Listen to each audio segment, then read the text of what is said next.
একটা কথা মনে রাখবেন যে বাঘে ছুঁলে 18 ঘা, পুলিশে ছুঁলে 36 ঘা, আর বউ ছুঁলে 144 ঘা। নমস্কার, আমি শ্রেয়শ্রী। আপনারা শুনছেন হিজিবিজি গল্পের আসর উইথ শ্রেয়শ্রী। আজ দ্বিতীয় দফার ভোট। চলুন আপনাদের সঙ্গে একটা মজার গল্প শেয়ার করে নিই। শুরু করা যাক। গল্পের নাম ভোটের লাইনে। পচা ভোট দিতে ভোট কেন্দ্রে গেল। ভোট কেন্দ্রে গিয়ে দেখল ওর এক্স গার্লফ্রেন্ড ভোট নিতে এসেছে। এক্স গার্লফ্রেন্ডকে দেখে পচার পুরনো অনেক কথা মনে পড়ে গেল।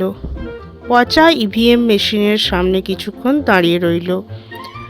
তারপর হঠাৎ করেই এক্স গার্লফ্রেন্ডের নাম ধরে চেঁচিয়ে বলে উঠল, ও পুরবি, তোমার ছবি তো আমি কোথাও দেখছি না, আমি তোমায় ভোট কি করে দেব? কথা শুনে একজন অফিসার এসে ভোট কোথায় দিতে হবে দেখিয়ে দিল। বাইরে বেরোতেই ভোটকর্মীকে বিরক্ত করার অপরাধে পুলিশ পচাকে লাঠিপেটা করল।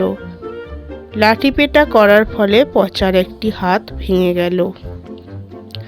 হাত প্লাস্টার করিয়ে নিয়ে ডাক্তারের চেম্বার থেকে বেরোনোর পর পচার স্ত্রী জিজ্ঞাসা করল, তুমি যার ছবি খুঁজছিলে ইভিএম মেশিনে, ওনার সঙ্গে তোমার কি সম্পর্ক? পচা হাসতে হাসতে জবাব দিল, আসলে ওটা আমার এক্স গার্লফ্রেন্ড।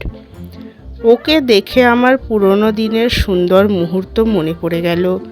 ওকে আমি যেমন করে ভালোবাসতাম সেরকম করে আর কোনোদিন কাউকে ভালোবাসতে পারবো না। এরপর বাকিটা ইতিহাস। এখন পচা চোখের সামনে শুধু হসপিটালের বেডের সঙ্গে বাঁধা নিজের ভাঙা হাত পাগুলো দেখতে পাচ্ছিল। ভোট কেন্দ্রে এক্স গার্লফ্রেন্ডকে দেখতে পেলে একটা কথা কিন্তু মনে রাখবেন যে বাঘে ছুঁলে 18 ঘা, পুলিশে ছুঁলে 36 ঘা, আর বউ ছুঁলে 144 ঘা। নমস্কার, আপনারা এতক্ষণ শুনছিলেন ভোটের লাইনে। কলমে শ্রেয়শ্রী, কণ্ঠে শ্রেয়শ্রী। সকলে ভালো থাকবেন, সুস্থ থাকবেন। ধন্যবাদ।